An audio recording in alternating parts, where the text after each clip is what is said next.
Si quelqu'un invente enfin le voyage dans le temps et que vous vous rendez dans le passé, vous ne reconnaîtrez pas la plupart des choses que vous connaissez et aimez aujourd'hui.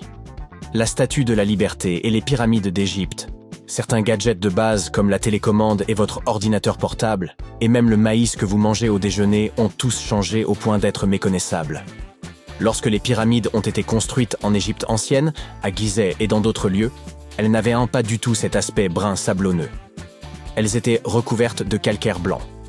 Quand on les regardait sous le soleil brûlant d'Afrique, on était obligé de détourner le regard tant elles étaient lisses et brillantes.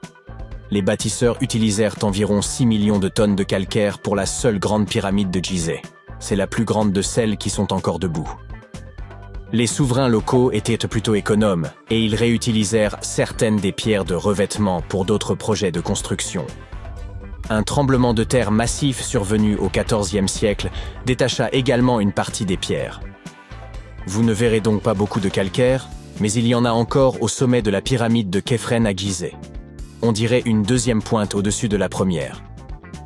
Dans l'Antiquité, toutes les pyramides étaient coiffées de pyramidions recouverts d'un mélange d'or et d'argent.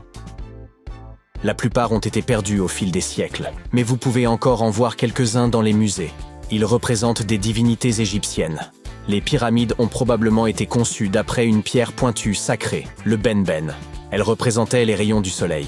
Soulever de lourdes pierres n'était pas si simple sans la technologie dont nous disposons aujourd'hui. Je suppose que vous serez d'accord avec moi si vous avez déjà aidé vos amis à déménager au moins une fois et qu'ils vous ont fait porter le canapé. Mais les Égyptiens avaient pensé à tout et ont justement choisi la forme pyramidale car elle permet de répartir le poids uniformément sur l'ensemble de l'objet. La Statue de la Liberté a également subi une transformation majeure depuis son inauguration en 1886.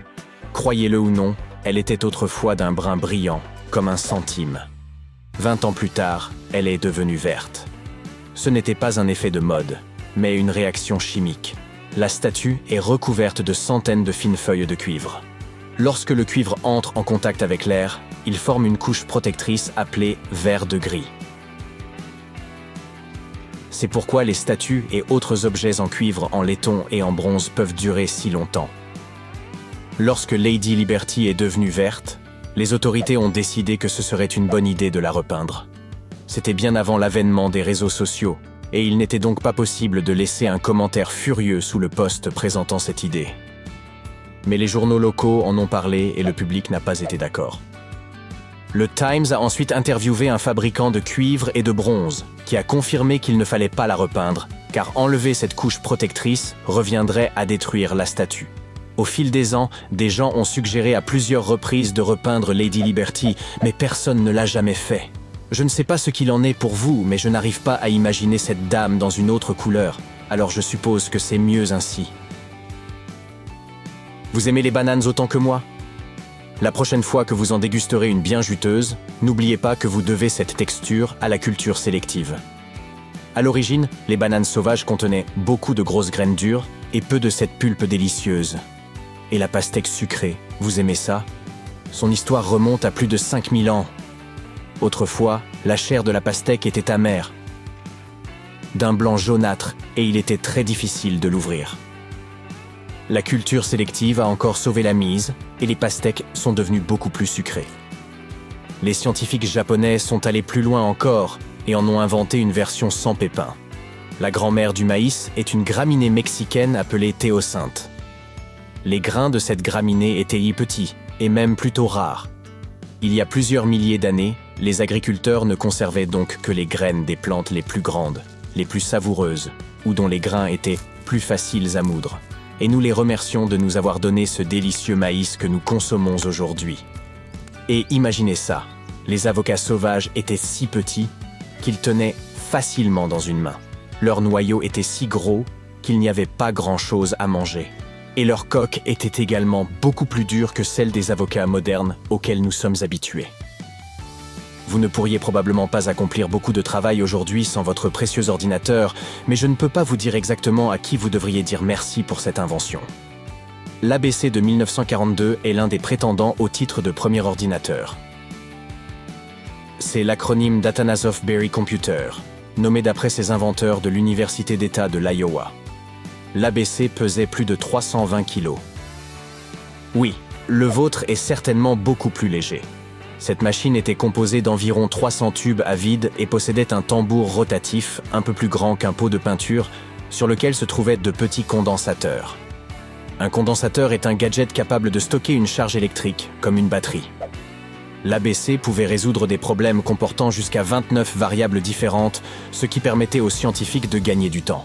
Comme les ordinateurs modernes, il utilisait un système binaire, des 1 et des 0, pour représenter tous les nombres et toutes les données. Grâce à ça, il est devenu possible d'effectuer des calculs électroniquement.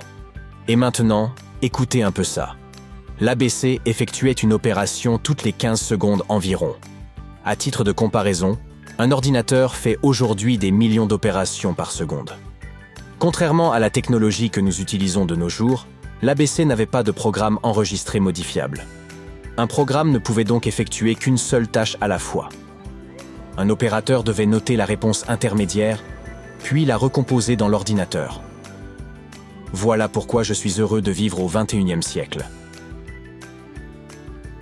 La télécommande que vous utilisez pour toutes sortes d'appareils ne date pas d'hier non plus. Nikola Tesla, qui nous a donné le courant alternatif, a conçu l'une des premières télécommandes sans fil en 1898.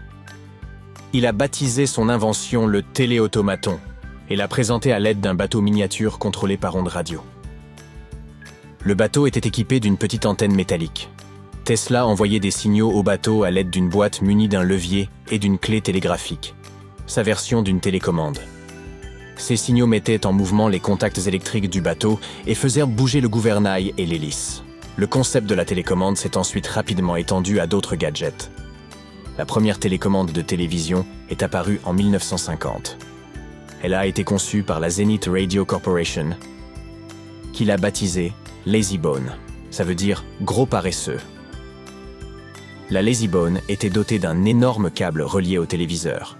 Ceux qui l'ont essayé ne sont pas tombés amoureux tout de suite de cette invention. Ils se prenaient les pieds dedans tout le temps. Pas très pratique, je vous l'accorde. Si vous habitez ou travaillez tout en haut d'un immeuble, cette invention est pour vous. Voici le premier ascenseur pour passagers. Il se déplaçait à la vitesse de 12 mètres par minute. Ce n'est pas très rapide, je sais, comparé au record d'aujourd'hui qui est de 12 mètres par seconde. Mais bon, il date de 1857 et a été construit à New York.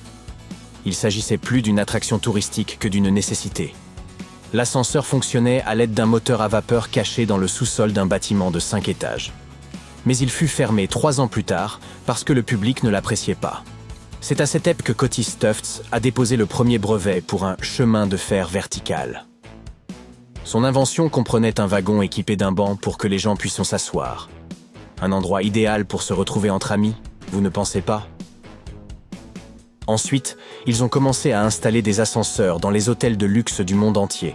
Il s'agissait de véritables salles très joliment décorées, avec des sièges rembourrés, des miroirs sur les murs et parfois même un petit lustre.